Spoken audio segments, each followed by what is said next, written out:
Dieu parle-t-il par des songes? Ça, c'est une très bonne question à se poser jusqu'à ce jour. Dieu parle-t-il toujours par des songes? J'aimerais déjà d'entrée des jeux insister sur le fait que dans le livre d'Hébreux, chapitre 1er et 2e verset, la Bible dit qu'en ce temps-ci, Dieu nous parle par son Fils. Et lorsqu'on est en train de dire que Dieu parle par des songes, ce n'est pas pour substituer ni la parole de Dieu qui tient l'autorité supérieure, l'autorité absolue des Écritures. C'est juste pour dire combien Dieu parle tantôt d'une manière, tantôt d'une autre, comment il diversifie ses façons de parler et d'être en contact avec nous. Selon que le livre de Job en parle au chapitre 33.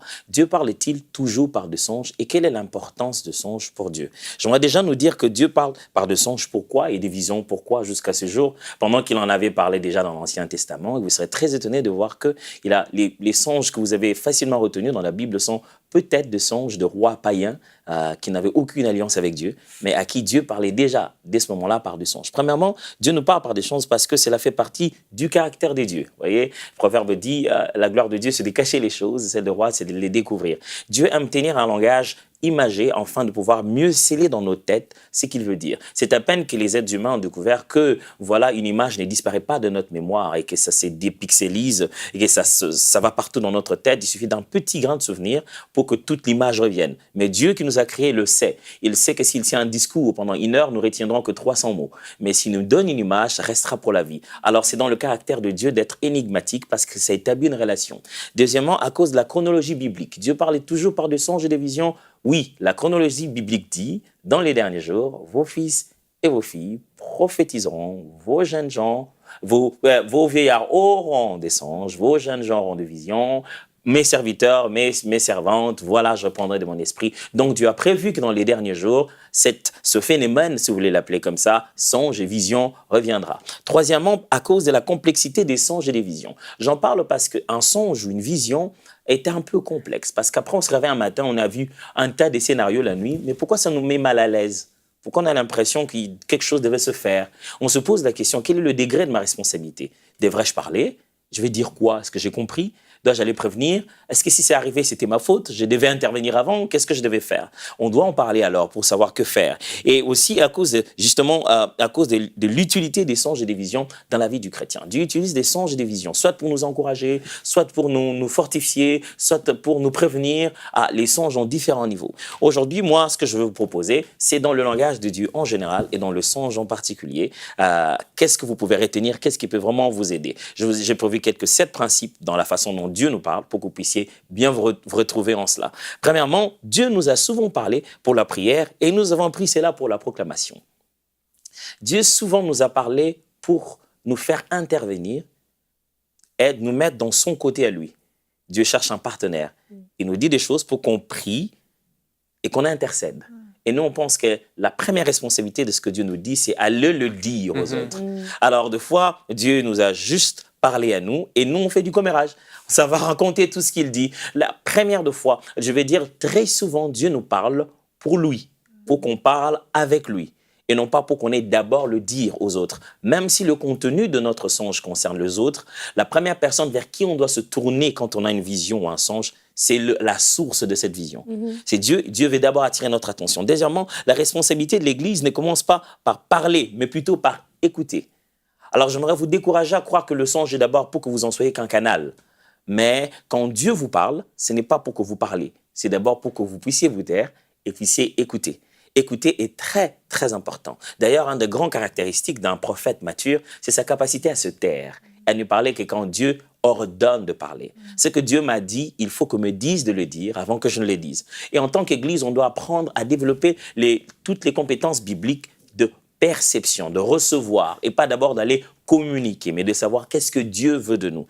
Troisièmement, les expressions de Dieu ne dépendent pas de l'importance que nous accordons au sujet. C'est-à-dire, si le sujet est très important pour moi, alors Dieu doit me parler d'une certaine manière. Ça, c'est ce que nous aimons faire. Allez, je veux me marier, je veux savoir si c'est le bon, alors je dois absolument avoir un songe.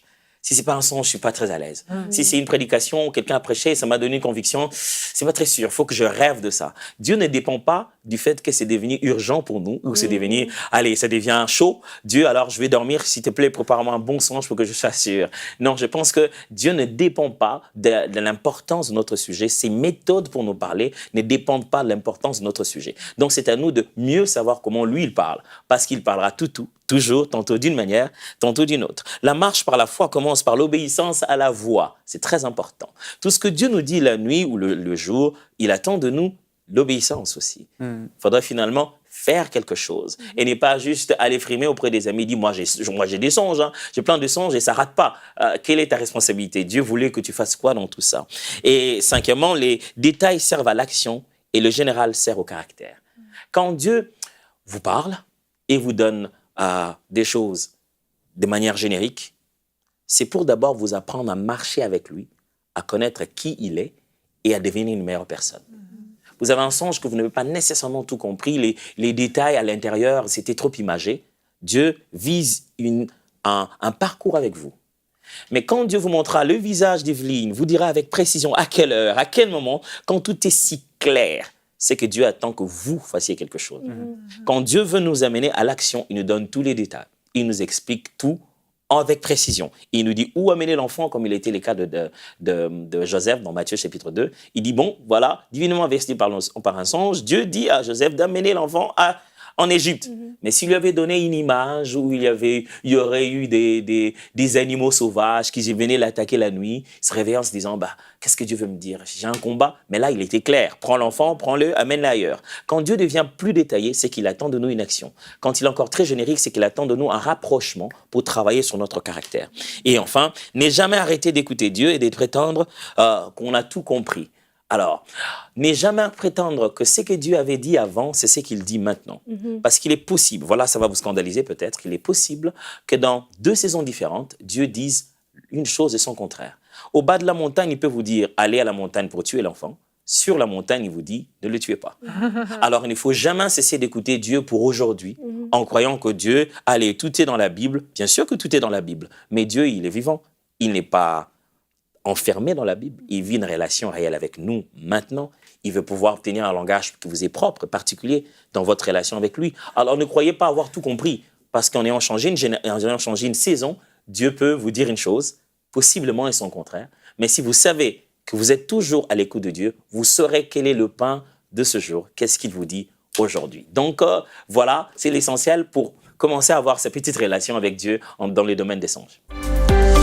Retrouvez la suite de ce programme dans l'émission Bonjour chez vous sur ENCI TV.